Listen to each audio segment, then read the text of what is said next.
तू है तो तेरी फिक्र क्या और तू नहीं तो तेरा जिक्र क्या, लेकिन उसका जिक्र तो होएगा। उसको देखा किसी ने नहीं, लेकिन उसके स्वरूप के बारे में, उसके रूप के बारे में ऐसा लट्ठम लट्ठ चल रहा है विश्व में, और भारत में भी कुछ लोग करने की कोशिश कर रहे हैं और आमादा हैं करने पर। हिंदू धर्म क्या है, सनातन धर्म क्या है, इस पर भी चले जा रहा है मामला। नेता अपनी परिभाषा गढ़ रहे हैं। एक नेता तो ऐसे हैं, वो स्वामी प्रसाद मौर्य जी, वो फारसी पढ़ के बता रहे हैं कि फारसी में हिंदू का मतलब चोर और अधम और नीच होता है। अच्छा, यहाँ के ग्रंथ नहीं उठाने के चक्कर में वो देखने को तैयार नहीं कि यहाँ के ग्रंथ क्या बोल रहे हैं। लेकिन सनातन धर्म है क्या, वास्तव में ये संस्कृति करती क्या है हमारे साथ में इस समय। जूना अखाड़ा की महामंडलेश्वर योग योगेश्वरी यति जी हैं, उनसे पूछेंगे। इनको माँ भी कहते हैं सभी लोग। यति जी, योग योगेश्वरी जी, माँ बोलें जो भी बोलें हम, लेकिन आपसे मिलके बहुत अच्छा लग रहा है। वैसे मुझे इसीलिए अच्छा लग रहा है कि हमको लग रहा है कि सनातन धर्म क्या है, उस पर कोई तो जवाब आएगा आपकी तरफ से। क्या है ये, लोग समझ में नहीं पा रहे और बोले जा रहे हैं कि सनातन धर्म को मिटा दो। कोई तो डेंगू बोल रहा है, कोई कोरोना बोल रहा है। सनातन धर्म एक संस्कृति संस्कार है, और संस्कारों को कोई मिटा नहीं सकता है।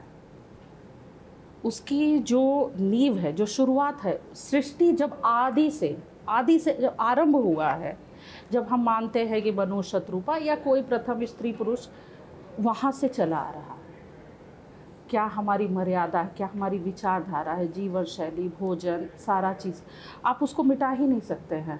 कोई भी व्यक्ति अपनी मातृभूमि, जहाँ जन्म लिया हो, जैसी परवरिश हो, जैसा जीवन जिया है, वो कहीं भी दुनिया में जाएगा, वो कभी अपने बचपन के बाल्यकाल की चीज़ों को कभी भुला नहीं सकता है, मिटा नहीं सकता। वो उसके साथ ही उसके अंतिम सांस तक रहती है। इसलिए सनातन धर्म को तो कोई मिटा ही नहीं सकता, और इस तरह की बात भी निरर्थक है। क्यों कर रहे हैं वो लोग? राजनीति से प्रेरित। अच्छा, वो लोग ये तो ऐसा है ना कि राजनीति जो है कि जैसे सत्ता पक्ष है तो विरोध में जाना है, विरोध में बातें करना है, कुछ ऐसी बात करना है जिससे कि धर्म पर प्रहार हो, हिंदू धर्म पे प्रहार हो, संतों पे प्रहार हो। इस तरह की ऐसी बात करना है, क्योंकि संतों का समर्थन वर्तमान सरकार को है, इसलिए भी इस तरह की बातें की जाती है। अच्छा, उनको लग रहा है कि संतों की वजह से वोट मिलते हैं इस सरकार को। हाँ, विचारधारा का समर्थन है, विचारधारा का समर्थन है ना। इसलिए भाई धर्म की जहाँ रक्षा होगी, जो धर्म की रक्षा करेगा, जो भी देश का मुखिया हो, प्रदेश का मुखिया हो, वो धर्म की रक्षा करेगा, धर्म स्थलों की रक्षा करेगा, तो संत उसी के साथ तो रहेंगे ही। ये तो सदियों से ये बात चली आ रही है। इसीलिए अभी भी वही लोग जो सदियों से काम कर रहे थे, वो भी अभी इस समय वो भी सेम काम कर रहे हैं। बिल्कुल वही चीज़, रूप बदला हुआ है, वस्त्र वेशभूषा बदली है, लेकिन अंदर की उनकी जो विकृति है, वो जो असुरीपन है, आसुरीपन है, वो सब उनके अंदर वो रूप बदल बदल के आ रहा है। एक नेता हैं स्वामी प्रसाद मौर्य, वो कह रहे हैं कि रामचरितमानस जातिवाद को बढ़ावा देती है। कोल कलवार, इन लोग जातिवाद, जाति सूचक उसमें शब्द लिखे गए हैं। वो तो बोल रहे इसको, मतलब बोला नहीं उन्होंने, लेकिन एक तरीके से उन्होंने इशारा कर दिया कि जला दो इसको। ठीक है, उन्हें इस शब्दों से समस्या है कि रामचरितमानस में ऐसा लिखा गया है। नहीं, वो तो यही बोल रहे सब कपोल कल्पना है, सब ब्राह्मणों का फैलाया हुआ, ऐसा बोलते हैं, ऐसा वाक्य बोलते हैं। ठीक है, उन्होंने कह दिया, तो आज उन्होंने मौर्य क्यों लिख रखा है? वो अपना मौर्य हटा दे ना। कोई भी अपने नाम के पीछे अपना जाति सूचक शब्द लिखता है, क्यों लिखता है? लिखना बंद कर दे। जिन्हें समस्या है वो पहले स्वयं अपने नाम के पीछे सिर्फ वो शब्द हटा दे। आगे भी हटाना पड़ेगा, स्वामी और प्रसाद दोनों लगे, दोनों हटा, तो हटा दीजिए, कुछ भी नहीं बचेगा। हाँ, तो वो स्वयं पहले शुरुआत करें, अपने नाम में ही स्वयं संशोधन कर दें, और किसी भी संप्रदाय, किसी भी धर्म, किसी भी जाति विशेष का कोई भी चिन्ह अपने नाम के साथ न रहने दें। पहले वो स्वयं इसकी शुरुआत करें। वैसे ऐसा लगता नहीं कि किसी और समुदाय, रामचरितमानस को समझना सिर्फ शब्द नहीं है, वो समुद्र है, उसको जीना पड़ेगा, उसको हृदय में उसको आत्मसात करना पड़ेगा, उसको एक नहीं अनेक बार, हजारों लाखों बार पढ़ना पड़ेगा, तब भी शायद पूर्ण रूप से आप नहीं समझ पाएंगे उसका अर्थ। जीना पड़ता है उसको। ऐसे एक शब्द को पकड़ करके उसका कुतर्क करके और इस तरह की बातें करना, ये सब राजनीतिक प्रोपोगेंडा है। वो जब व्यक्ति का सब स्वयं अपना राजनीतिक अस्तित्व डगमगाने लगता है तो कुछ न कुछ ऐसा कार्य करता है और धर्म पे प्रहार करता है।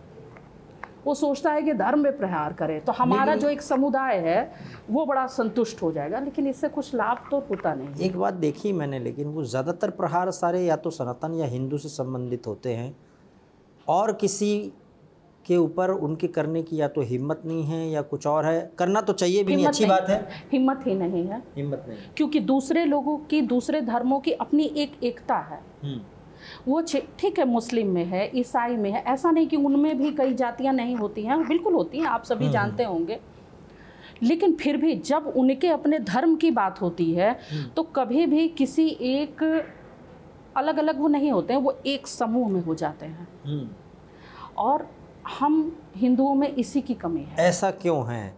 मैं देख रहा हूँ कथावाचक बढ़ रहे हैं, धर्माचार्य बढ़ रहे हैं, महिलाएं भी अब नागा साधु ज़्यादा से ज़्यादा बन रही हैं, या इस तरह से लोग जो धर्म के प्रति आकर्षित होने में बढ़ रहे हैं, लेकिन फिर भी ऐसे लोग बढ़ रहे हैं, तो काउंटर नहीं हो पा रहा उसे। अब सभी संत, अनेक जो समुदाय, अनेक संस्थाएं हैं, आश्रमों, अनेक संप्रदाय हैं, उसमें जो भी हो थोड़ा अलग अलग समूह, राजनीतिक समूहों से जुड़ जाते हैं, तो इस वजह से अनेक अलग अलग बयान देते हैं। जो मुझे लगता है कि जहाँ हिंदू धर्म की बात हो, हमारे देवी देवताओं की बात हो, कभी भी किसी भी हमारे ऋषि मुनियों की बात हो, जो हमारे योगी यतिजन हैं, जिनकी कृपा से हम लोग उन्हीं का अनुसरण कर रहे हैं, कभी भी हमें, मेरी अपनी बात मैं जो कहती हूँ कि कभी भी हमें कुछ भी ऐसा नहीं कहना चाहिए, क्योंकि दूसरों को हमारे हंसी उड़ाने का मौका मिले, हमारे जो फूट है उसका फ़ायदा उठाने का दूसरों को हम क्यों मौका दें। एक पूछता हूँ मैं, लेकिन महिला विधेयक आ गया है, उसके तहत रिजर्वेशन देने का प्रावधान सरकार कर रही है। अब हमारे यहाँ तो लोग नारी के लिए सम्मान पहले से भी रखते हैं, लेकिन विगत कुछ दशकों में या सदियों में भी देखा कि उतना सम्मान नहीं था, लेकिन अब सरकार को जानबूझ के करना पड़ रहा है उसमें, ऐसा क्यों? और करा तो आपके हिसाब से क्या प्रभाव देखते हैं आप इसके? देखिए, वैदिक काल से ही जो है स्त्रियों का, नारियों का सम्मान सर्वोच्च स्थान था, और अभी भी देवी को हम सर्वश्रेष्ठ मानते हैं। नारी को घर में स्त्री लक्ष्मी की तरह से माना जाता है, पुत्री को कितना आदर, देवी में सभी हम देखिए कन्या पूजन करते हैं नवरात्र में, देवी की तरह मान करके उनका पूजन, चरण वंदन, चरण धोते हैं, चरण पखारते हैं, ऐसा आपने देखा होगा, अनेक सभी लोग करते हैं।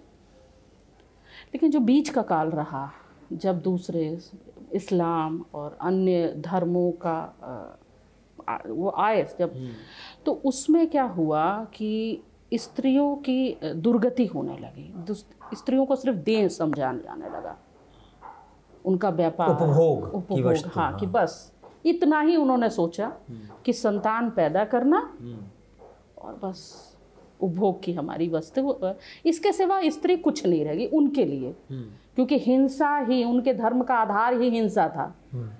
हिंसा, भय से धर्म परिवर्तन कराना, ये सारी चीज़ें शुरू से रही, चाहे वो ईसाईयत हो चाहे इस्लाम हो, सभी में ऐसा रहा। पर वो तो कहते हैं हम शांति के धर्म हैं, कहना, और कभी उनका इतिहास तो उठा के देखिए, मिशनरीज से कितना कुछ हुआ है। बहुत एशियन टाइम में आप जाइए, उन पुस्तकों को देखिए कि किस तरह से वहाँ का राजतंत्र और ईसाईयत पूरा मिलके, चर्च मिलके कितना रक्तपात किया। कभी इतिहास के पन्नों को उठा करके पढ़ें तो ये सब कहने की बातें हैं, अपनी बात कहते हैं वो लोग। तो इन्होंने क्या किया, समाज में स्त्री को एक दूसरे रूप में लेके उन्होंने सोचा बस, तो इसलिए, और ये बहुत लंबा वर्ष चला, बहुत समय चला, सोच बदलती चली गई। तो उसका प्रभाव जब हमारे देश में मुग़लों का और फिर अंग्रेज़ों का शासन सब रहा, तो उनकी बुराइयां तो आनी ही आनी है साथ में। तो इसलिए यहाँ पर ऐसी दुर्दशा। अब हमारा देश कानून संविधान से चल रहा है ना, तो इसलिए जब तक कानून नहीं बनाया जाएगा नारी को वो प्रतिष्ठा नहीं मिलेगी।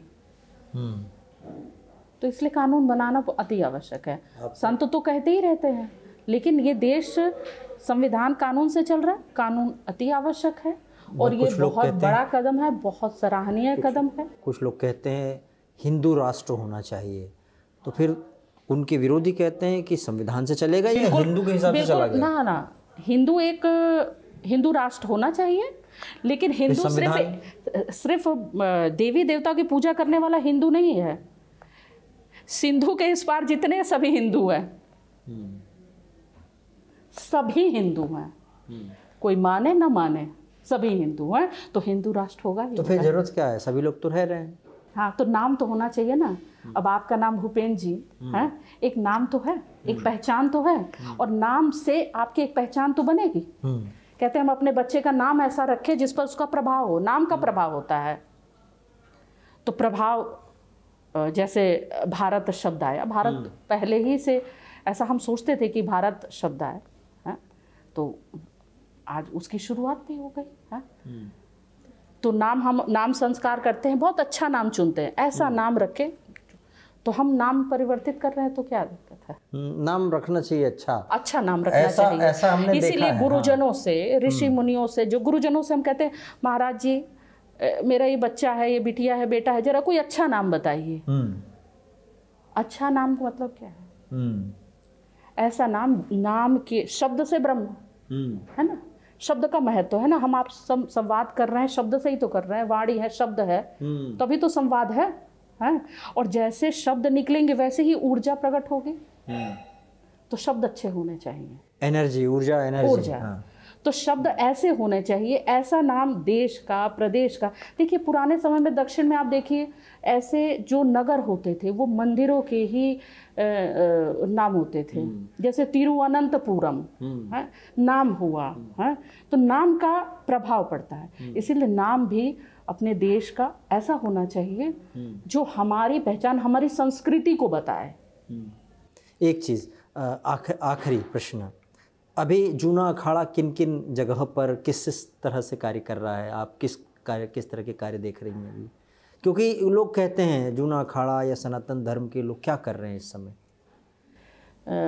बिल्कुल, देखिए हमारे जो आचार्य श्री हैं, आप तो सभी आचार्य महामंडलेश्वर श्री अवधेशानंद गिरी जी को सभी जानते हैं, और ये कहने की आवश्यकता नहीं है कि वो कार्य क्या कर रहे हैं। जैसे हर किसी संगठन का एक कोई मुखिया होता है, उसके कार्य से उस संगठन की पहचान बनती है।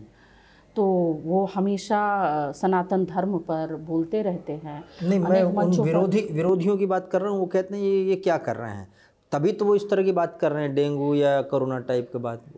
कुतर्क करने वाले, जिसको दिखता ही नहीं, जिसके मन की आंख अंधी, जिसकी बुद्धि की आंख अंधी हो गई, उसके लिए क्या कहा जाए? जो सुनना ही नहीं चाहता अच्छी बात।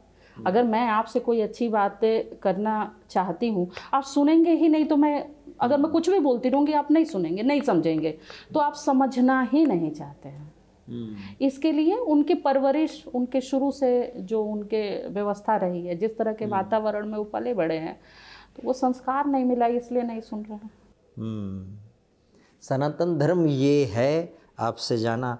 मुझे श्लोक याद आ रहा है जो अवधेशानंद जी महाराज से ही सुना, अयम निजः परो वेति गणना लघु चेतसाम उदार चरिता नाम तु वसुधैव कुटुम्बकम। ये तेरा है, ये मेरा है, ये सोच ही उन लोगों की है जिनकी बुद्धि थोड़ी कम है। पूरा विश्व हमारा परिवार है, और पूरा विश्व ही सनातनी है।